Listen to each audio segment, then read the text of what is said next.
bienvenue. Vous êtes-vous déjà senti submergé comme si votre vie vous échappait, pris dans un tourbillon d'obligations, de doutes et de distractions qui vous éloignent de vos véritables aspirations? Si c'est le cas, sachez que vous n'êtes pas seul. Mais aujourd'hui, tout cela peut changer. Aujourd'hui, nous allons explorer ensemble le chemin pour reprendre les rênes, pour redevenir le maître de votre destin. Vous allez découvrir le secret, non pas pour contrôler le monde, mais pour maîtriser l'univers qui est en vous et ainsi reprendre le contrôle de votre vie. Car votre plus grand adversaire, celui qui dresse les plus hautes barrières, n'est pas une personne ni une circonstance extérieure. Non, votre plus grand ennemi et votre plus grand allié potentiel se trouve à l'intérieur. C'est votre propre esprit. Ce dialogue interne incessant, ces croyances limitantes que vous portez depuis des années, cette petite voix qui murmure « Tu n'es pas capable ». Voilà le véritable champ de bataille. Chaque pensée qui traverse votre conscience, chaque émotion qui vous étreint, est une brique. Avec ces briques, vous pouvez construire un palais de possibilités, un sanctuaire de paix intérieure qui vous élève vers vos rêves. Ou, sans y prêter attention, vous pouvez ériger les murs d'une prison de doute, de peur et de regret qui vous emprisonne dans un cycle sans fin. La nature de la construction ne dépend que de vous. Cette sagesse n'est pas nouvelle. Des siècles avant les neurosciences, les plus grands penseurs l'avaient déjà compris. Nicolas Machiavel, stratège politique par excellence, a écrit « Domptez votre esprit avant qu'il ne vous domine ». Cette maxime, bien que tirée d'un contexte de pouvoir et de conquête, est peut-être le conseil de développement personnel le plus puissant qui soit. Il ne s'agit pas de lutter contre soi-même, mais de devenir un fin stratège de sa propre psyché. C'est exactement ce que nous allons apprendre à faire ensemble. Dans cette vidéo, nous allons vous donner des techniques concrètes et des stratégies éprouvées. Vous apprendrez à comprendre votre esprit en plongeant dans les mécanismes de vos pensées pour déchiffrer son langage. Identifiez vos blocages en mettant en lumière les schémas inconscients qui sabotent votre progression. Transformez vos peurs en force en utilisant l'énergie de l'anxiété comme un carburant pour l'action. Cultivez la discipline intérieure en forgeant une volonté de faire, non par la contrainte, mais par l'alignement avec vos valeurs. Et enfin, boostez votre motivation durablement pour que cette transformation ne soit pas un feu de paille, mais une nouvelle façon d'être. Le voyage commence maintenant.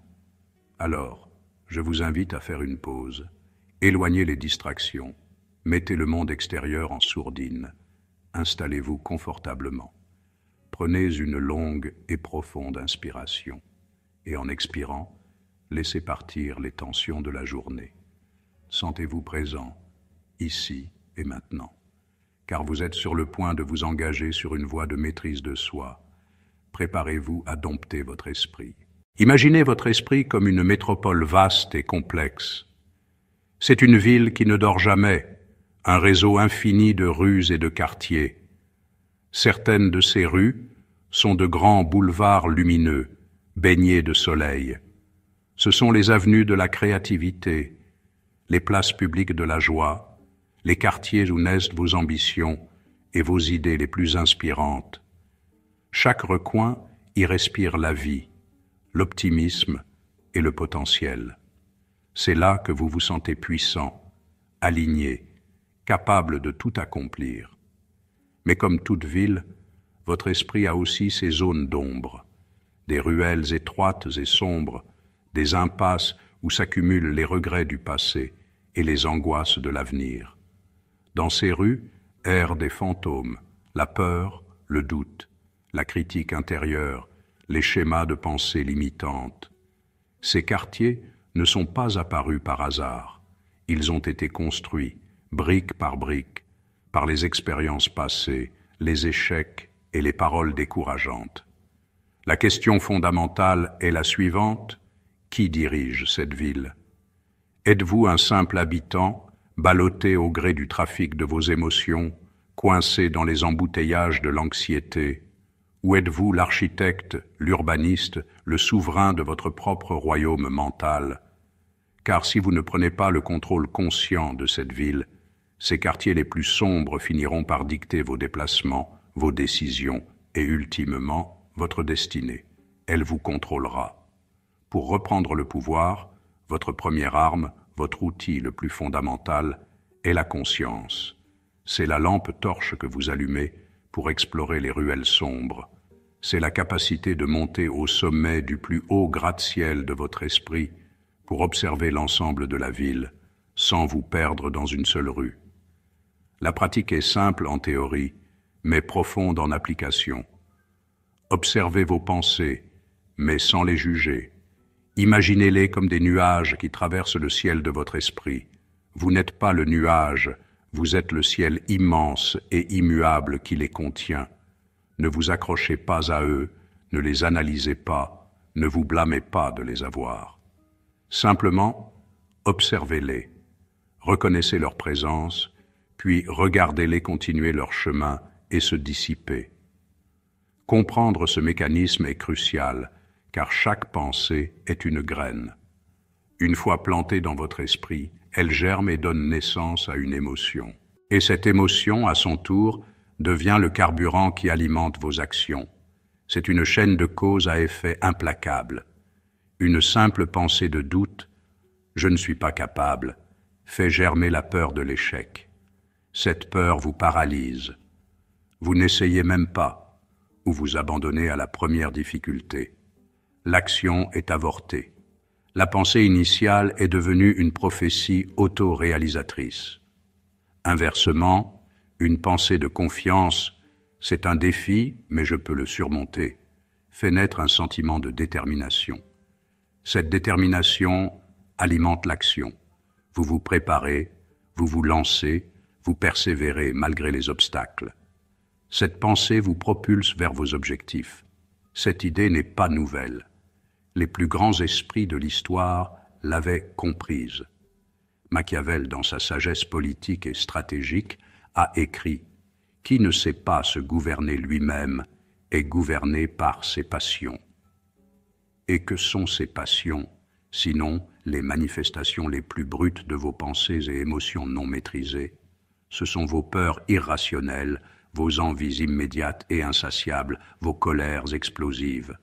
C'est cette réaction excessive dans les embouteillages, cet achat impulsif que vous regrettez une heure plus tard, cette conversation cruciale que vous reportez sans cesse par peur du conflit.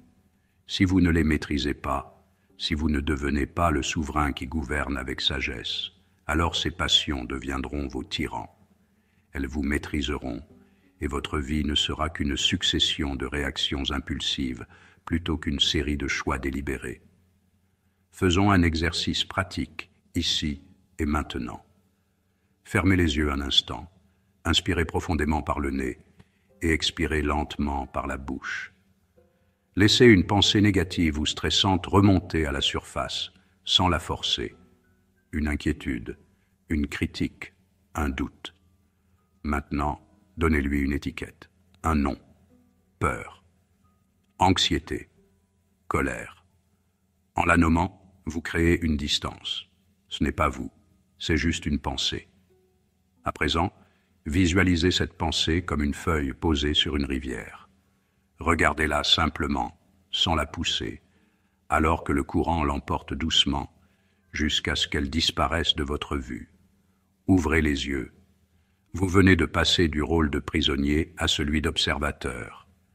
Vous venez de faire le premier pas vers la maîtrise. Avant de dompter votre esprit, vous devez connaître vos ennemis intérieurs, vos peurs, vos excuses, vos limites auto-imposées. Elles sont invisibles, mais puissantes.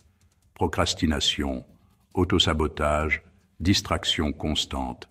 Ces forces vous éloignent de vos objectifs, mais elles ne sont pas invincibles. Exercice pratique. Prenez un carnet, listez vos peurs et pensées limitantes.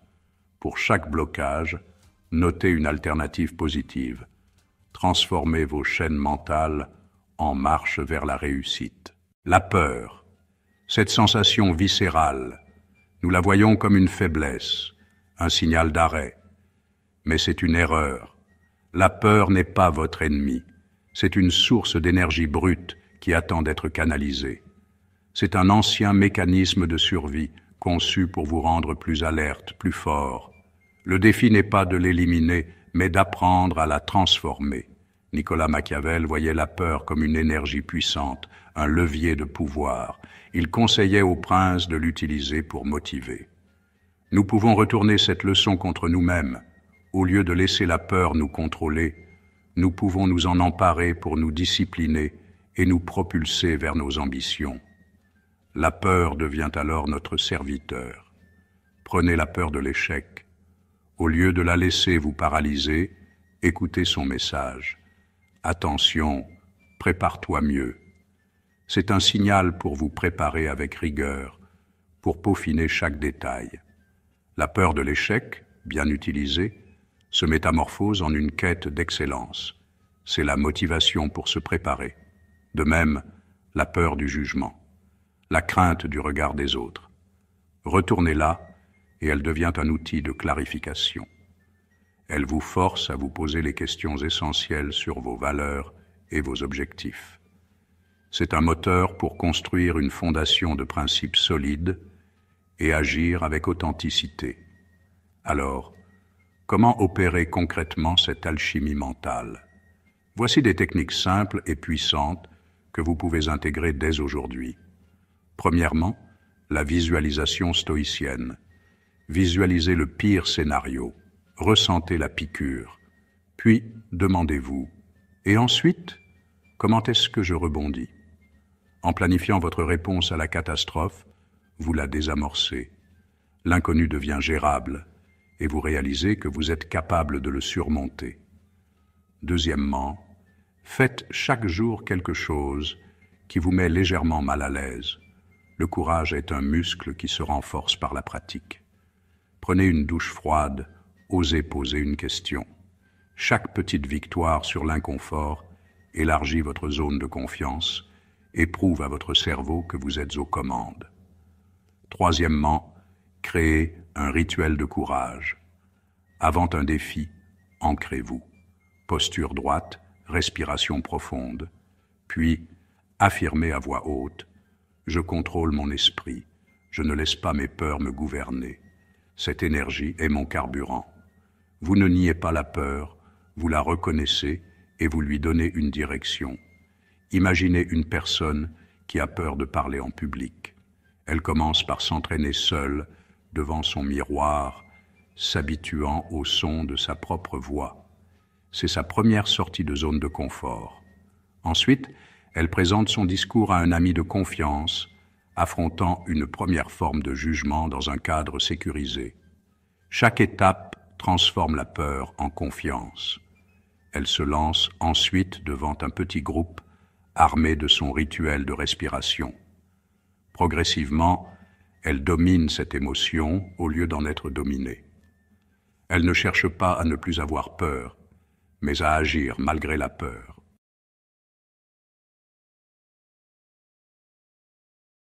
La discipline est la clé de la liberté intérieure. Contrairement à l'idée reçue, ce n'est pas une cage, mais un outil de libération. C'est elle qui nous affranchit de la tyrannie de nos impulsions et du chaos d'une vie sans direction. Elle nous donne le pouvoir de choisir qui nous voulons être, au lieu de simplement réagir. Machiavel disait « Celui qui maîtrise ses habitudes maîtrise sa vie ». Votre journée est gouvernée par des habitudes, des actions en pilote automatique. La question n'est pas si vous en avez, mais si vous les avez choisies. La discipline est l'acte conscient de construire les habitudes qui vous servent et vous élèvent. Sans elles, nous restons esclaves de nos anciennes programmations. Alors, comment dompter son esprit? En créant des routines solides. Les routines sont les berges qui canalisent le fleuve de votre énergie. Sans elles, votre énergie se disperse. En automatisant les actions positives, les routines libèrent votre esprit pour qu'il puisse se concentrer en ce qui compte vraiment. La créativité, la résolution de problèmes, la connexion. Commencez par le réveil à heure fixe. Se lever à la même heure régule votre horloge biologique et améliore votre sommeil. C'est votre première victoire. Résistez au bouton snooze. Cet acte de se lever immédiatement est une déclaration d'intention. Aujourd'hui, c'est moi qui décide. Ensuite, offrez à votre esprit un moment de calme avec la méditation ou la respiration. 5 minutes suffisent. Essayez la respiration carrée. Inspirez pendant 4 secondes. Retenez, expirez pendant 4 et retenez. Cet exercice simple calme le système nerveux et prépare votre esprit à une journée de clarté, loin du bruit du monde. Une fois votre esprit apaisé, donnez-lui une direction avec des objectifs clairs. L'imprécision est l'ennemi de l'action. Définissez vos 3 priorités absolues. Quelles sont les 3 choses qui, si vous les accomplissez, feront de cette journée un succès? Cette clarté est votre boussole. Elle vous empêche de vous perdre dans des tâches urgentes mais non importantes. Votre discipline sera constamment mise à l'épreuve par les distractions. Nous vivons dans une économie de l'attention. Reprenez le contrôle. Mettez votre téléphone dans une autre pièce lorsque vous travaillez. Désactivez les notifications non essentielles. Planifiez des blocs de temps pour consulter vos messages plutôt que de les laisser vous interrompre. Protéger votre attention est un acte fondamental d'autodiscipline. La discipline est dynamique. Évaluez-vous chaque semaine. Prenez 30 minutes pour faire le point. Célébrez vos réussites. Analysez vos échecs non pas comme des fautes, mais comme des leçons. Qu'est-ce qui n'a pas fonctionné? Pourquoi? Et que ferez-vous différemment la semaine prochaine? Cet exercice d'introspection honnête vous permet d'ajuster vos actions et de grandir. Ne sous-estimez jamais la puissance des petits gestes répétitifs. C'est l'effet cumulé. Une amélioration de 1% chaque jour vous rend 37 fois meilleur en un an. Une seule goutte d'eau semble insignifiante, mais des millions de gouttes peuvent sculpter un canyon. Votre discipline se construit de la même manière, action par action, jour après jour. Si une routine complète vous semble écrasante, commencez petit. Tellement petit que vous ne pouvez pas dire non. Se lever à la même heure, écrire une seule phrase chaque jour. Bouger pendant 5 minutes. Le but n'est pas la performance, mais la construction de l'habitude. La régularité est plus importante que l'intensité au début. Chaque action disciplinée est un vote pour la personne que vous souhaitez devenir. Chaque fois que vous choisissez l'effort plutôt que la facilité, vous renforcez votre maîtrise mentale. C'est un partenariat avec votre futur moi. La discipline est le pont entre vos objectifs et leur réalisation, le chemin vers la liberté la plus profonde. La maîtrise de soi. La motivation est passagère. La discipline, elle, dure pour toujours. Beaucoup attendent de se sentir motivés pour agir, mais la motivation est une émotion inconstante. Elle va et vient au gré de votre humeur et de votre fatigue. Se reposer sur elle, c'est construire sur du sable. La discipline, en revanche, est la fondation en béton. C'est un engagement que vous prenez envers vous-même, une structure qui vous soutient lorsque l'inspiration vous fait défaut. C'est elle qui garantit votre progression sur le long terme. Pour dompter votre esprit, vous devez créer un système qui ne dépend pas de vos émotions. Ce système est votre allié, une structure d'habitude qui automatise vos actions. Préparez vos vêtements de sport la veille. Planifiez vos repas. Définissez une heure fixe pour travailler. Chaque décision prise à l'avance est une bataille gagnée contre la procrastination. Vous n'avez plus à débattre avec vous-même ou à vous demander si vous en avez envie. Vous suivez simplement le plan, libérant votre énergie mentale pour ce qui compte. La première pierre de ce système est la clarté. Définissez des objectifs clairs et précis. Un objectif vague comme être en meilleure forme est une invitation à l'échec. Soyez spécifique. Transformez-le en « je vais marcher 30 minutes, 3 fois par semaine ». Rendez-le mesurable pour suivre vos progrès et assurez-vous qu'ils soient réalisables. Surtout, écrivez vos objectifs. Le simple fait de les coucher sur papier les rend réels, tangibles. C'est un contrat que vous signez avec votre futur vous, un engagement concret. Ensuite, donnez vie à ces objectifs dans votre esprit. Visualisez vos réussites. Ce n'est pas un simple rêve, c'est une répétition mentale. Fermez les yeux. Imaginez que vous avez déjà atteint votre but. Que voyez-vous? Qu'entendez-vous? Surtout, ressentez les émotions. Imaginez la fierté qui gonfle votre poitrine, la satisfaction profonde d'avoir tenu parole.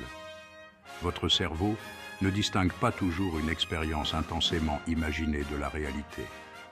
En visualisant, vous créez les chemins neuronaux du succès, vous programmant pour réussir avant même de commencer. Ancrez cette discipline dans votre quotidien avec un rituel matinal. 5 minutes suffisent. Chaque matin, répétez votre intention. Aujourd'hui, je choisis de dompter mon esprit. Ensuite, intégrez des affirmations positives. Au présent, je suis discipliné, je contrôle mes actions. Accompagnez-les d'une respiration consciente pour calmer votre système nerveux. Inspirez, retenez, expirez. Ce rituel simple est votre bouclier pour la journée, un rappel constant de votre engagement envers vous-même. Enfin, apprenez à célébrer vos progrès. La discipline se nourrit de preuves. Transformez chaque petit succès en preuve que vous êtes maître de votre vie. Vous avez respecté votre séance de sport, c'est une victoire. Vous avez terminé une tâche difficile, c'est une victoire. Cochez une case dans votre carnet, accordez-vous un instant de satisfaction. Chaque petite victoire est un vote pour la personne que vous souhaitez devenir.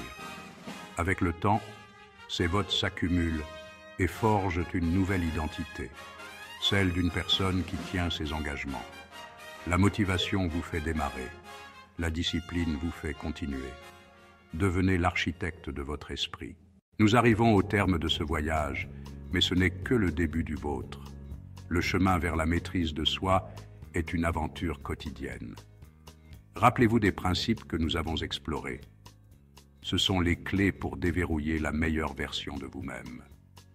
Tout commence par une étape cruciale. Comprenez votre esprit. Devenez un observateur curieux de vos pensées sans les juger. Tenez un journal, méditez. Cette conscience est la lumière qui dissipe les ombres de l'automatisme et la fondation sur laquelle tout le reste est construit. Ensuite, avec cette clarté, identifiez vos blocages. Ce sont les murs invisibles, vos croyances limitantes, vos peurs, vos habitudes d'auto-sabotage. Le simple fait de nommer un obstacle lui retire une grande partie de son pouvoir. On ne peut conquérir un ennemi invisible. Une fois identifié, transformez vos peurs en force. La peur n'est pas un signal d'arrêt, c'est une boussole qui pointe vers ce qui compte. Utilisez son énergie non pour vous paralyser, mais pour vous propulser. Chaque action prise malgré la peur la transforme en courage et en résilience. Pour agir constamment, cultivez la discipline. Voyez-la non comme une punition, mais comme un acte d'amour-propre. C'est choisir ce que vous voulez le plus, plutôt que ce que vous voulez maintenant. Commencez petit, mais soyez constant. La discipline est la structure qui vous offre la vraie liberté. Et pour nourrir cette discipline, boostez votre motivation. Connectez-vous chaque jour à votre pourquoi profond. Quelle est la vision qui vous anime? Visualisez-la, ressentez-la, célébrez chaque progrès. La motivation est un feu que vous devez activement entretenir. N'oubliez jamais que ce pouvoir est déjà en vous. Vous avez le pouvoir de changer votre vie. Dès aujourd'hui, pas demain, pas la semaine prochaine. Le changement commence maintenant, avec la prochaine pensée que vous choisirez, la prochaine action que vous poserez. La sagesse ancienne nous le rappelle. Machiavel disait « Domptez votre esprit avant qu'il ne vous domine ». Votre esprit, sans guide, peut devenir un tyran. Le maîtriser est la clé d'une vie intentionnelle. Alors, reprenez les commandes. Ne laissez plus vos pensées décider pour vous. Vous n'êtes pas vos pensées. Vous êtes la conscience qui les observe. C'est dans cet espace que vous trouverez la liberté de choisir votre réponse. Prenez le contrôle et devenez le maître de votre vie, non pas en dominant le monde extérieur, mais en maîtrisant votre monde intérieur. C'est l'acte de leadership le plus authentique et le plus puissant qui soit. L'attente est l'ennemi du progrès. Le moment parfait n'arrivera jamais. Si ce message résonne en vous, n'attendez pas. Si vous êtes prêt, commencez maintenant. Le chemin est simple. Agissez. Faites un petit pas pour briser l'inertie. Respirez. Ancrez-vous dans le présent. Et enfin, chaque jour, domptez votre esprit. Le voyage commence par une seule décision. Prenez-la.